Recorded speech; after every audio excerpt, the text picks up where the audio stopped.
Guys, we are back. It's 2025. I hope that you had a wonderful festive season, you and your families. I hope that you are safe. I hope that your families are safe.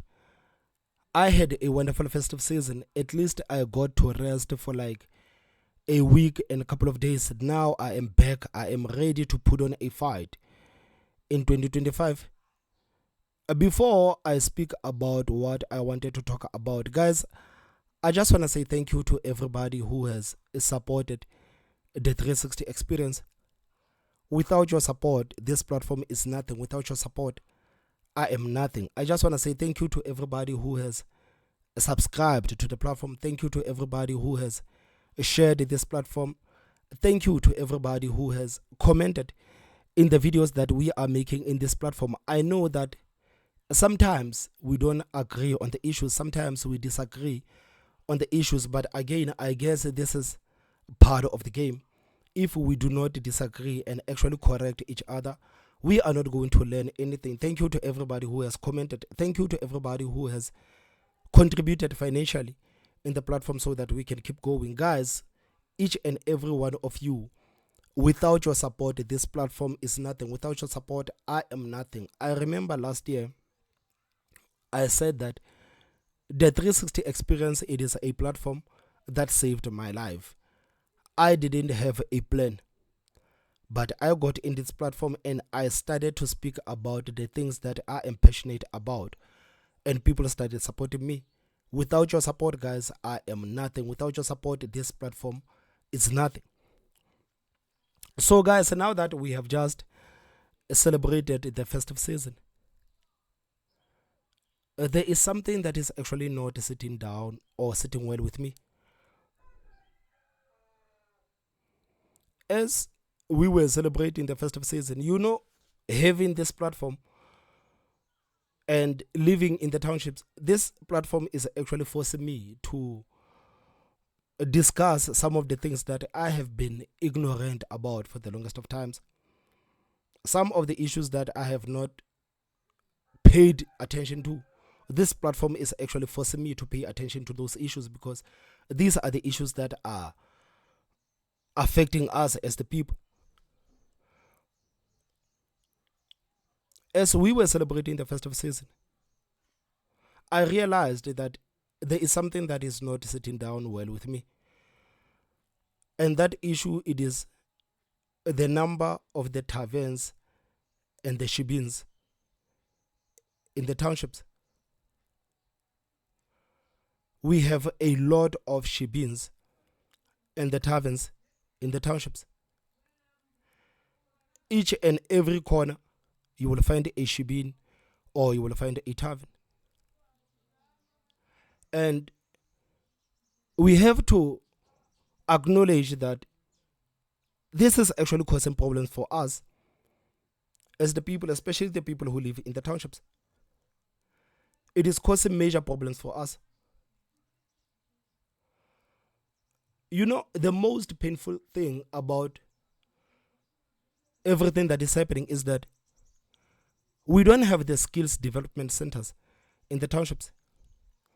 We used to have the FETs. These FETs would actually provide the skills to young people. But thanks to the ANC, these FETs have been broken down. Now, even if you go to the FET, you're gonna go to the FET, you're gonna finish your N6, but you will still not have any skills to provide to the market. We don't have the sports centers in the townships. There is no sports in the townships. You go to the schools in the townships, there are no sports ground. Children are not participating in sports in the townships.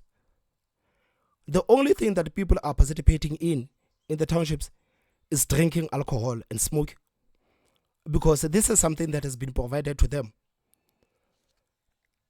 Each and every corner, you will find this. And this is the only thing that young people are doing to celebrate. On the 31st of December, I was sitting at home and I was watching what was happening around. It was so sad to see young people as young as 13, 14 or 15-year-old going around with alcohol in their hands and smoking. And it's not like these children are sending people to buy these things for them. These children can actually get these things for themselves in the same taverns, in the same tuck shops. It is easy. A child can take money and go to the shebeen, and that child will be sold alcohol. The same child can go to the tuck shop and buy a cigarette. And I guess this year we have to talk about this thing because it is causing a lot of problems for us. People are dying. People are getting injured because people are drunk all over the streets. People are getting robbed. People are being stabbed because of the taverns and because of the shebeens that are all over the townships. You know, a couple of days ago, I was watching a video by Fikile Mbalula when Fikile Mbalula was saying that the ANC is for the black people, the ANC is for the poor and the marginalized. But the same ANC has been in power for the past 30 years, and these are some of the issues that the ANC has actually failed to deal with. Not so long ago, we were talking about the children that were dying because they were eating this contaminated food that they were buying from these tuck shops that are not registered. We know now for a fact that most of these tuck shops, they are operating illegally. Because when President Ramaphosa said that we are going to give these people 21 days to register their tuck shops, we saw these people out in their thousands to go out and register. That means that these people were actually operating these tuck shops without any licensing. And the consequences of that were children dying. The consequences of that were people getting sick because people were eating this food that was contaminated. We saw the warehouses that were actually exposed in KZN where contaminated food and the expired food would be stored in the same warehouses, and this food would actually make their way to the townships. The ANC has actually failed to deal with that. And right now, as we speak, the pandemic that we are dealing with in the townships, it is this pandemic of the township, the taverns and the shebeens that are all over the place. When is this issue actually going to be addressed? Or do these people actually care about the consequences of these shebeens and taverns all over the townships? Do these people actually care about the fact that people's lives are literally in danger because of these taverns that are all over the townships? You know, guys, where I stay, there is a tavern. 3 houses from where I stay, there is a tavern. Those people, they don't give a damn. They are always playing the sound, loudly so. It doesn't matter that it is Sunday, people are preparing to go to work on Monday. The tavern is still operating until 12 or 1 a.m. They don't care about the fact that there are exams, the children are writing their exams, their sound is always playing.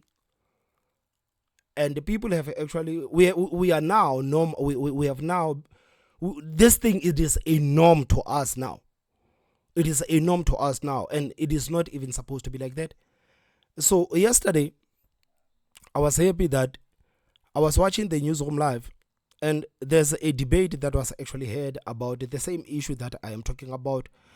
On the 31st of December, the Johannesburg government actually urged most of the shebeens and the taverns to close down at 6 p.m.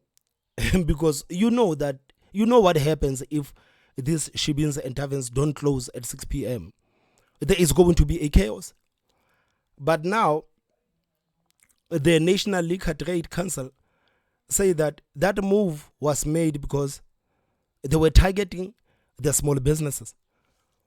So these people from the National Liquor Traders Council, they wanted the taverns to operate as long as possible on the 31st of December because they say that these things are actually contributing to the economy.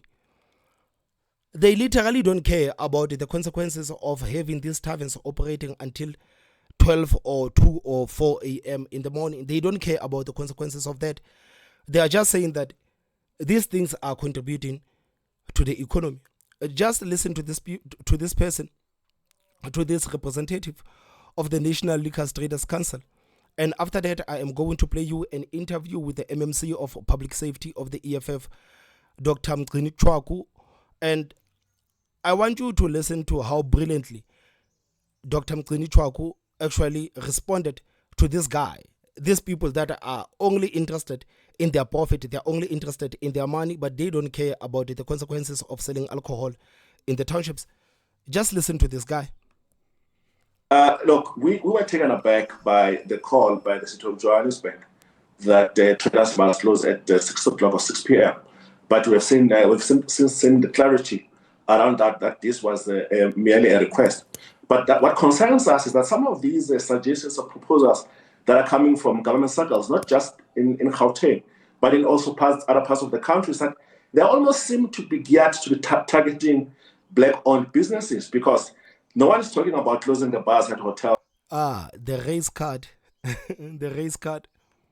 No one is talking about closing retailers, but it is seeking to close only those small black-owned businesses that thrive and continue to support a large part of the economy in a township environment. So that is our concern. But we've also seen and the issue in the Western Cape, which cannot be ignored, the issue of drink and drive, the issue of irresponsible use of alcohol, which lends itself into trauma cases now in hospital. And when you look at this, there's no linkage whatsoever that this could be emanating from a tavern environment.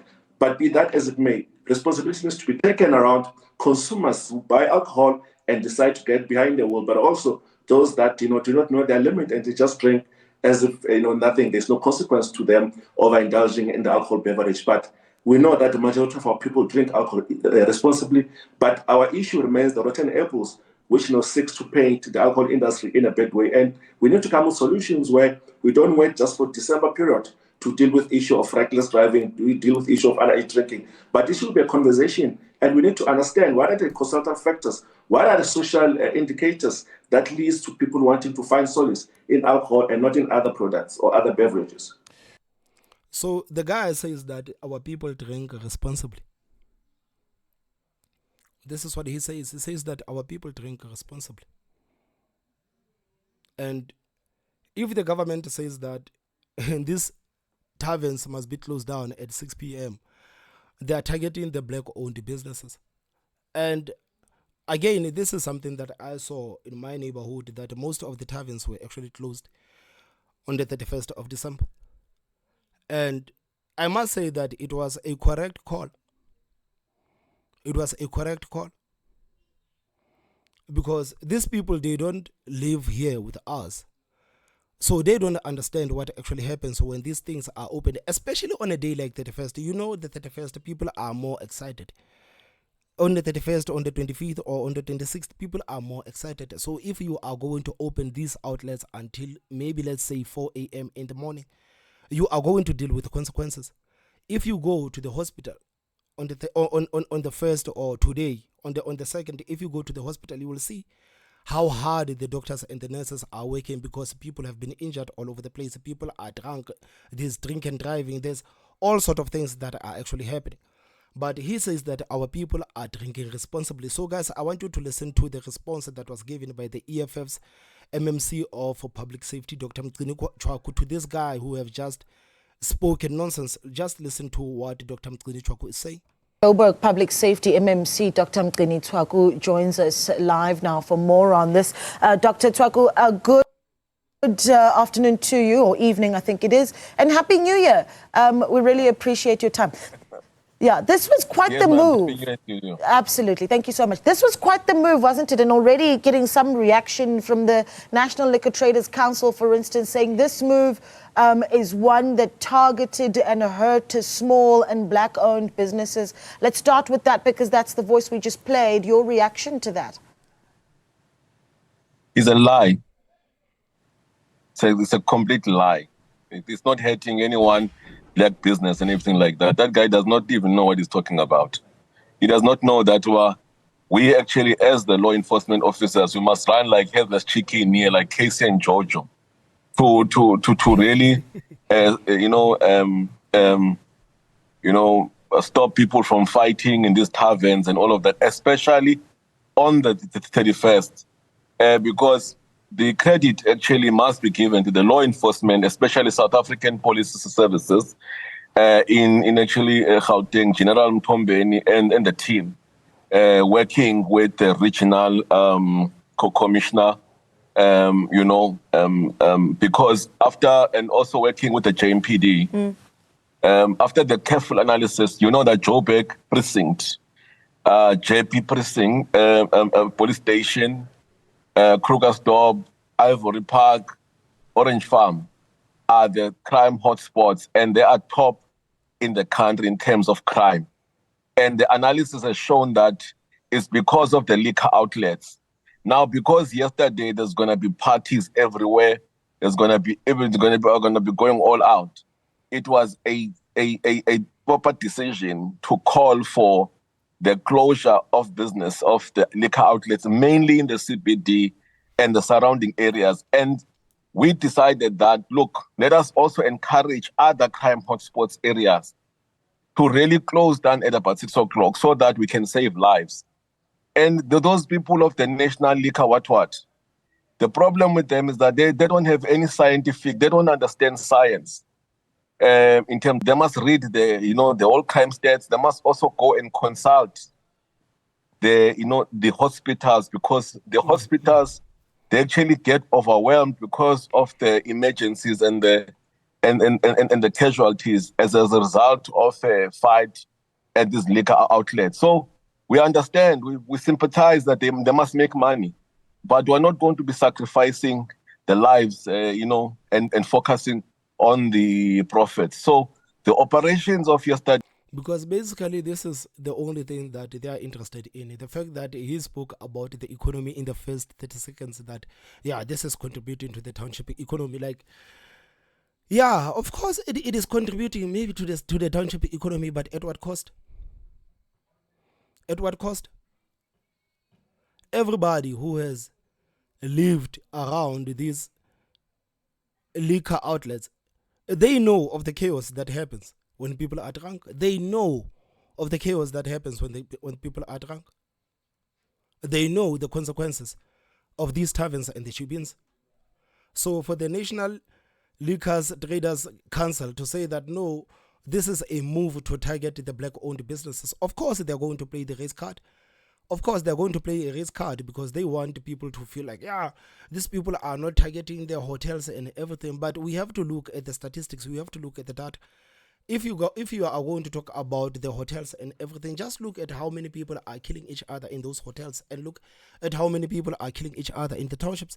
Just look at how many people are getting injured. Just look at how you just have to compare and see that it is not worth it to actually have these taverns operating until maybe in the early hours. It is, of course, it is contributing, but at what cost? It is contributing at what cost? And again, guys, the way we have so many taverns in the townships, I am 100% sure that most of these taverns, they are not licensed. I am 100% sure that most of these taverns are not licensed. There are shebins popping everywhere. Everybody can sell alcohol if they want to. I can sell alcohol if I want to. I can go to a bottle store and store a couple of cases, and I can sell alcohol if I want to. And there is nothing that is going to be done about that. I can sell alcohol to young people. There is nothing that is going to be done about that. Absolutely nothing that is going to be done. Nothing. It was very good, was a success. Yeoville complied. We thank you very much for those liquor outlets. We said that they're going to have a good relationship with the public safety. Hillbrow, 13 outlets did not close. We had to, SEPs and JMPD and the other law enforcement agencies like time wardens were there as well, private security. We had to move in and close all of them. CBD, a couple of them, about 12 or so, did not comply. We had to force them to close. We are concerned with Maboneng. Maboneng is becoming a problem. it looks like they are low to them themselves. We had an impression that from time to time when we used to visit there, the guys are responsible. They understand the bylaws. And Imaboneng is one of those of the areas similar, like, the Bramfontein. People going there, it's fine, but people are responsible. But to our surprise, we found that people who left the city, the CBD, and left Hillbrow, and they went and migrated to Maboneng. It was chaotic. And so the whole law enforcement, JMPD, SEPs, and the Deputy National Commissioner, they had to come into that area there. So Maboneng area there, which is the JP police station, did not comply.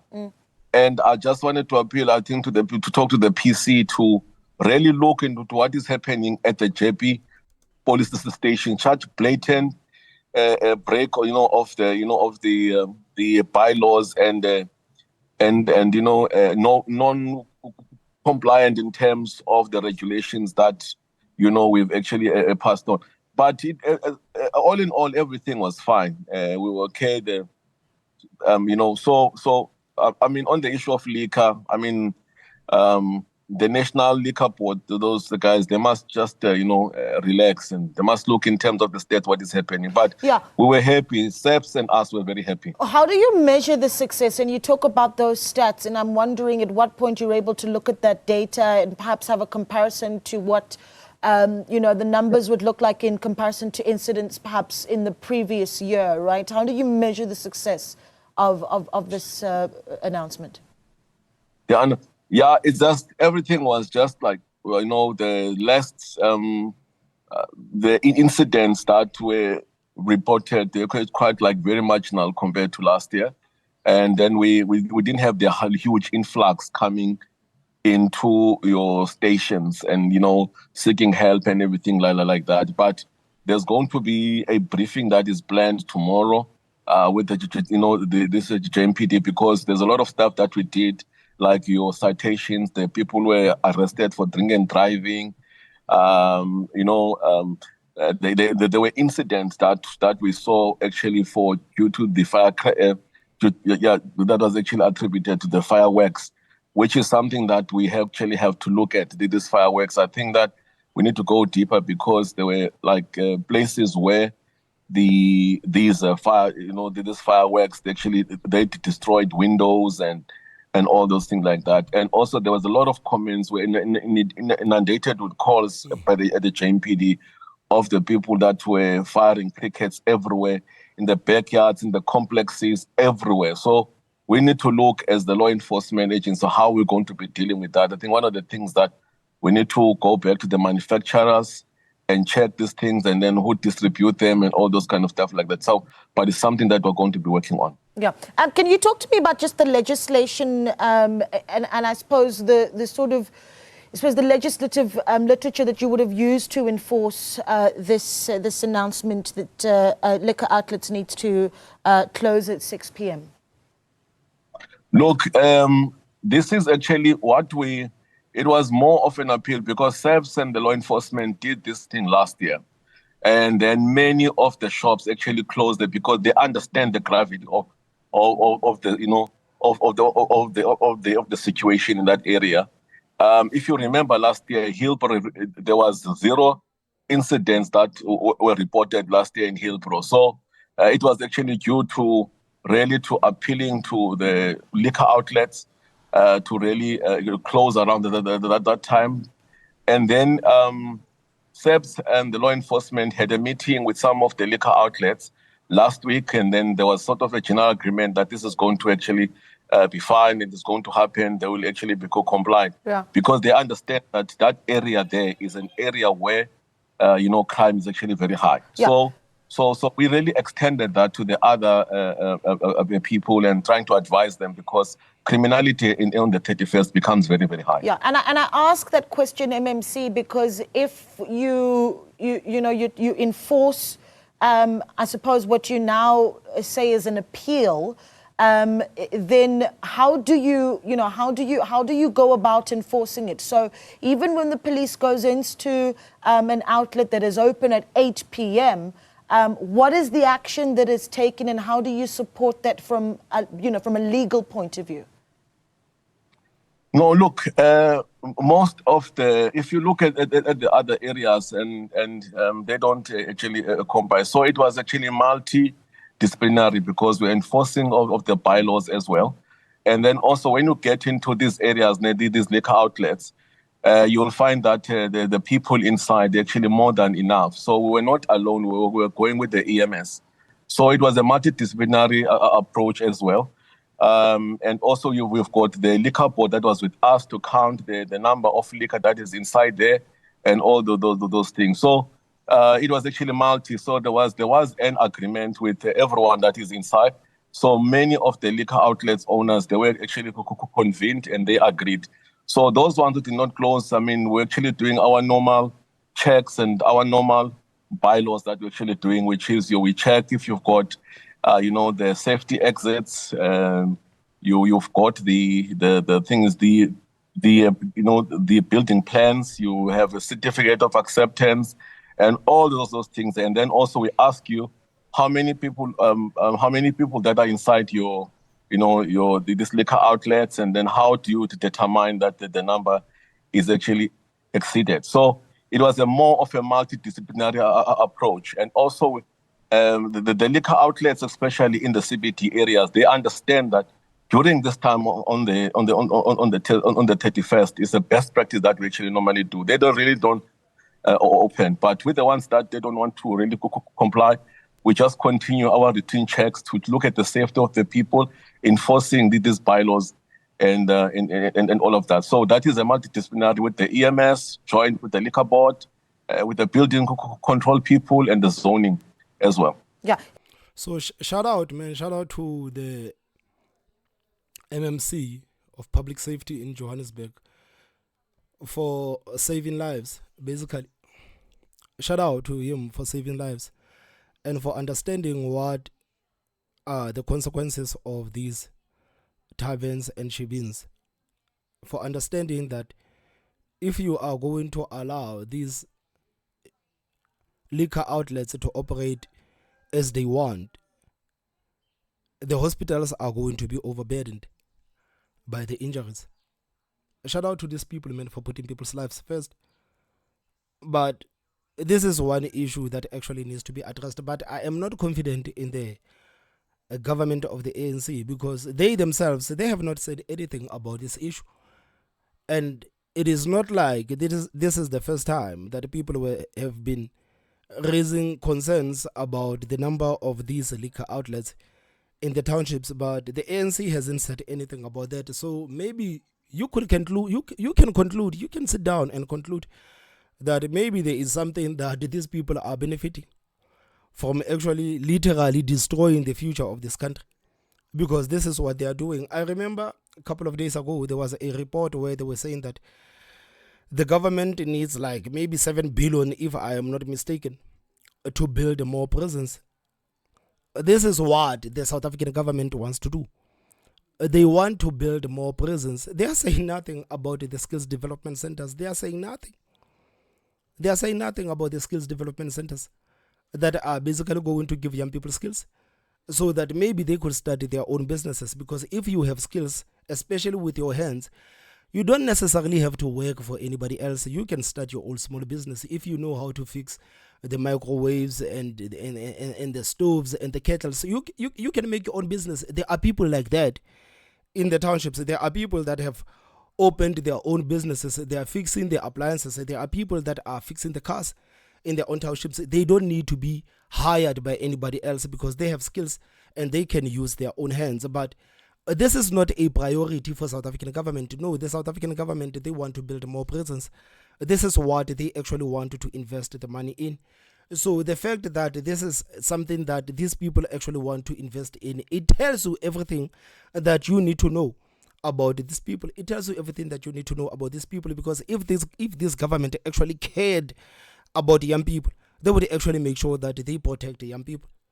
They would make sure that they protect young people. They would make sure that the parents understand that if you are going to let your children out, and if we are going to find your children with alcohol in your hands, then you as a parent, you're going to have to be punished.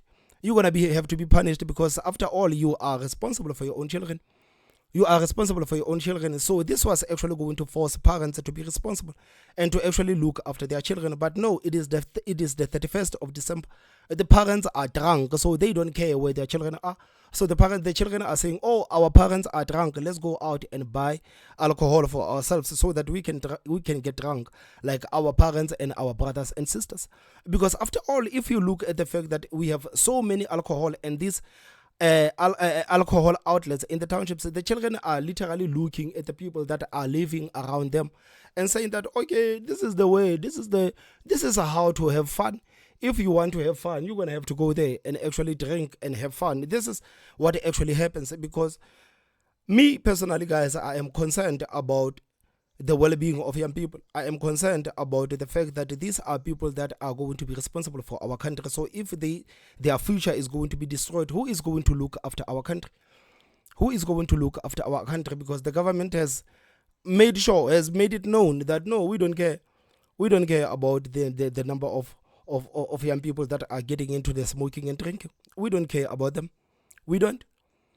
But it is not okay. It cannot be that we can have these alcohol outlets at every corner. It cannot be. It cannot be. It cannot be. It cannot be. It can't be. There is no peace in the townships. There is no peace. There is always a sound, a loud sound. Music is always playing loudly so. Music is always playing loudly so. You can ask the people that are living in the townships. They can tell you that there is no peace in the townships. There is no peace because of the sound. There is no peace. Literally, there is no peace. There is no peace. There is no peace. There is no peace. That's why you would find that most of black people, whenever they get successful, the first thing that they do, they leave the townships and they go to live in the town. They leave the townships and they go into the suburbs. You can ask yourself why. When black people start to get a bit of money, they leave the townships because there is no peace in the townships. There is no peace. It cannot be. It cannot be. They are not even investing in the sports. They are not even saying that, guys, if you look at our public schools, the fact that we don't have the sports, the fact that the children are not participating in either the debates, they are not participating in drama, they are not participating in sports, in nothing. You would think that the government would actually say that, okay, guys, these are things that we actually need to look at and invest in. We need to make sure that our children are in the debates. We need to make sure that our children are in the drama. We need to make sure that our children are in the performing arts. We need to ensure that our children are in the sports. You would think that this is what a responsible government would actually look into and say that, guys, this is what we need to invest in. No, they want to build more prisons. They want to spend billions and billions and billions building more prisons and doing nothing about the issues that can actually make people's lives better. This is your government. This is who you are paying the taxes to. This is what they are planning to do with your tax money. This is what they are planning to do with your tax money. It is insane, man. It is insane. Guys, please tell me what you think in the comment section. Don't forget to hit that like button, and the most important part, subscribe. My name is Thomas Mabaso. I will see you next time. Bye-bye.